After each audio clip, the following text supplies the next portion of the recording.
Assalamualaikum warahmatullahi wabarakatuh. Kembali lagi di channel saya, Siti Musfiratul Alimah. Kali ini saya akan menjelaskan tentang manasik haji. Pertama, melakukan ihram. Ihram adalah hal yang utama dalam urutan manasik haji. Ihram merupakan rukun haji yang wajib dilakukan dan dipenuhi, yaitu dengan memakai pakaian serba putih tanpa jahitan bagi laki-laki dan menutup seluruh aurat kecuali wajah dan telapak tangan bagi perempuan. Sebelum ihram, calon jamaah haji juga dianjurkan untuk mandi dan berwudu, memotong kuku, memotong kumis, dan memotong bulu ketiak dan kemaluan. Waktu pelaksanaannya dimulai pada bulan Syawal hingga tanggal 9 Zulhijjah. Urutan manasik haji ini juga diikuti dengan membaca niat ihram. Wukuf di Arafah. Wukuf di Arafah dengan rentang waktu wukuf dimulai pada waktu zuhur tanggal 9 sampai 10 Zulhijjah. Calon jamaah haji akan melaksanakan wukuf di siang hari hingga setelah maghrib atau malam hari menjelang subuh. Di waktu wukuf ini, jamaah haji dianjurkan memperbanyak doa dan ibadah kepada Allah SWT. Tawaf ibadah. Urutan manasik haji berikutnya dilanjutkan dengan bertolak menuju area Ka'bah untuk melaksanakan tawaf ibadah. Jamaah haji perlu membaca niat terlebih dahulu dan mengelilingi Ka'bah sebanyak 7 kali sambil membaca talbiyah. Ketika membaca talbiyah, jamaah laki-laki disarankan bersuara nyaring, sementara perempuan disarankan lirih. Pelaksanaan tawaf ibadah dimulai pada tengah malam tanggal 10 Zulhijjah hingga kapan saja, namun lebih utama dilaksanakan pada hari-hari tasyrik. Yang keempat, sa'i. Sa'i dilakukan dengan berlari-lari kecil dari Bukit Safa ke Bukit Marwah. Sa'i ini dimulai dengan membaca niat lalu dari Bukit Safa menuju lampu hijau pertama dengan berjalan kaki biasa. Dari lampu hijau pertama ke lampu hijau kedua, calon jamaah haji akan berlari-lari kecil hingga menuju Bukit Marwah dengan berjalan kaki. Dalam urutan manasik haji, perjalanan sa'i sendiri dilakukan sebanyak 7 kali bolak-balik antara dua bukit itu dan diakhiri di Bukit Marwah. 5. Mabit di Musdalifah.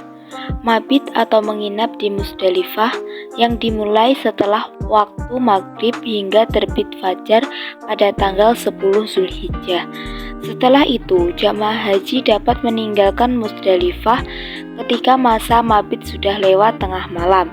Selama pelaksanaan mabit, jamaah haji dapat mengumpulkan kerikil sebanyak 49 butir atau 70 butir, dan kerikil itulah yang nantinya digunakan untuk melempar jumroh.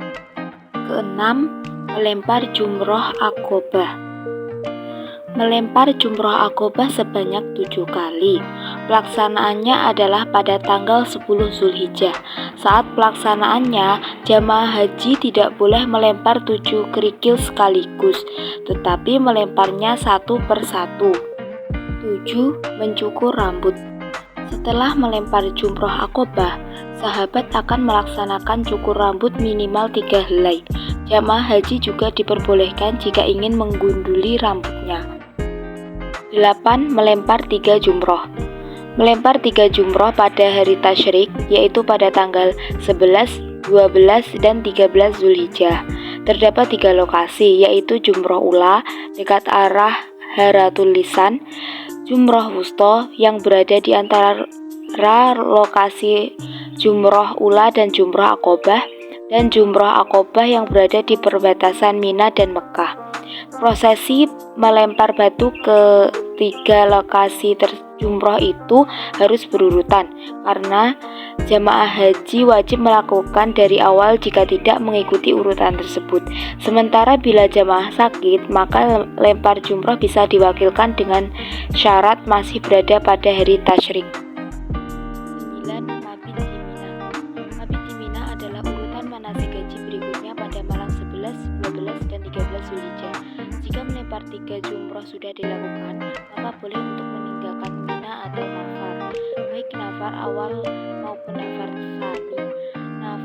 Nafar awal adalah menginap selama 2 malam di Sani bermalam selama 3 malam di Mina. 10. Tawaf wada.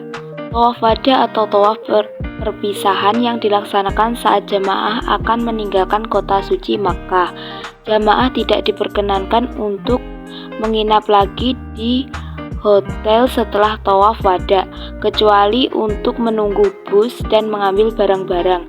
Jika jamaah perempuan sakit atau haid, jamaah tidak wajib melaksanakan tawaf wada dan tidak dikenai denda. 11. Tahallul. Urutan manasik haji yang terakhir adalah tahallul.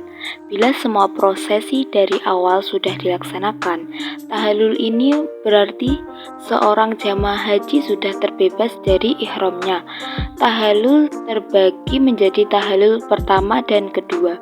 Tahallul pertama menandakan jamaah haji sudah melaksanakan 3 macam urutan haji, seperti melempar jumroh, akobah, dan mencukur rambut. Kedua, saat jamaah haji sudah melaksanakan tawaf ifadah, sa'i, dan mencukur rambut. Ketiga, jamaah haji sudah melaksanakan tawaf ifadah, sa'i, dan melempar jumroh akobah. Sementara tahallul kedua dilakukan ketika jamaah haji sudah melakukan 3 urutan haji seperti melempar jumroh akobah, cukur rambut, tawaf ifadah, dan sa'i. Sekian video dari saya. Wassalamualaikum warahmatullahi wabarakatuh.